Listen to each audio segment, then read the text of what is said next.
Britain is an open and outward-looking country, and our interests do not stop at our borders.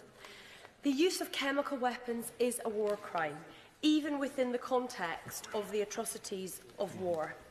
This year we commemorate the 100th anniversary of the end of World War I, where we know and we recall through literature how gas attacks were used with such horrendous impact, which led to the processes, the UK and others so involved in creating the 1928 Geneva Protocol, and indeed throughout the 20th century, that international consensus that the use of chemical weapons was something which crossed a line and should not happen.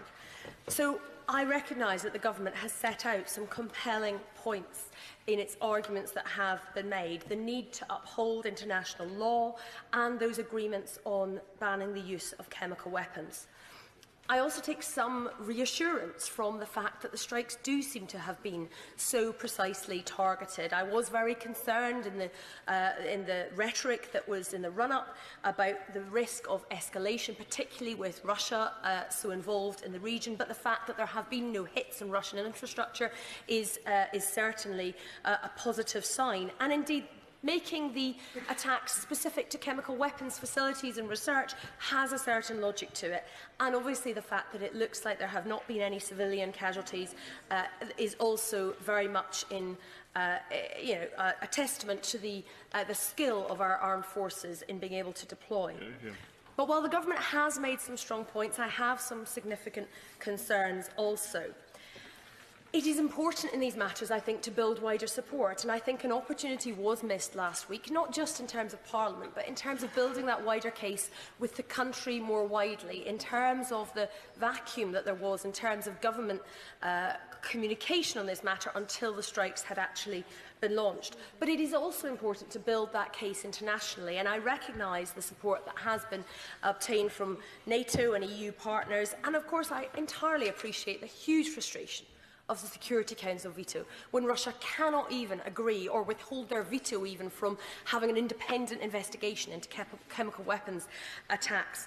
But there are avenues that can be pursued when the Security Council is paralysed. There is the United Nations Uniting for Peace protocol using the General Assembly, and I wonder what the government's assessment is of that. I imagine it's not without its problems, but has it been considered? Could it be tried? The Right Honourable Member for Leeds Central talked about responsibility to protect, which is an important doctrine, but I slightly fear if we don't get that wider international buy-in, whether there is a danger of R2P being invoked by 3 Security Council members, whether that can actually undermine the legitimacy of responsibility to protect more widely. There are concerns also about President Trump. Now, the Prime Minister has made very clear that this was her decision, and you don't need to question her sincerity in that to recognise, nonetheless, there are genuine concerns about the US Commander-in-Chief. He is erratic, he is unpredictable, and even notwithstanding whether the UK can have influence on him, even whether the sensible voices that exist within his own administration can have influence over him. And I think, given there are those within his circle that are looking for a fight with Iran, it is particularly important that we make sure our view is expressed to them. I will certainly give way. In the concerns about President Macron, who was also involved in the decision-making last week.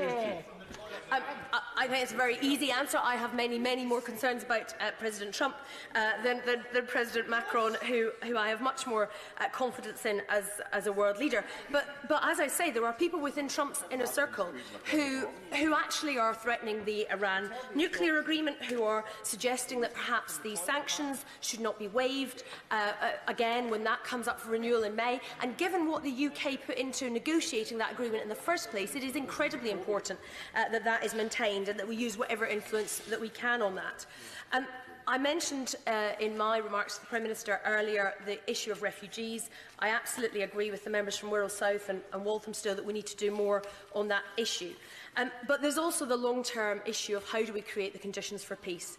Anyone who says this is simple and that there's an easy soundbite for what to do fails to understand the complexity of the situation. There is no obvious answer. There is no neat solution. I wish I had one. I'm sure the government does too. But these atrocious attacks show, as if anything, we must redouble our efforts to press, cajole, explore every possible way. I do regret the way the government has brought this forward, though I accept in some areas they have made a good case I remain concerned about the issues I've raised and hope to hear some reassurance. And I recognise there are no easy answers. We must keep to try and find a way forward. Hear, hear, hear. Thank you.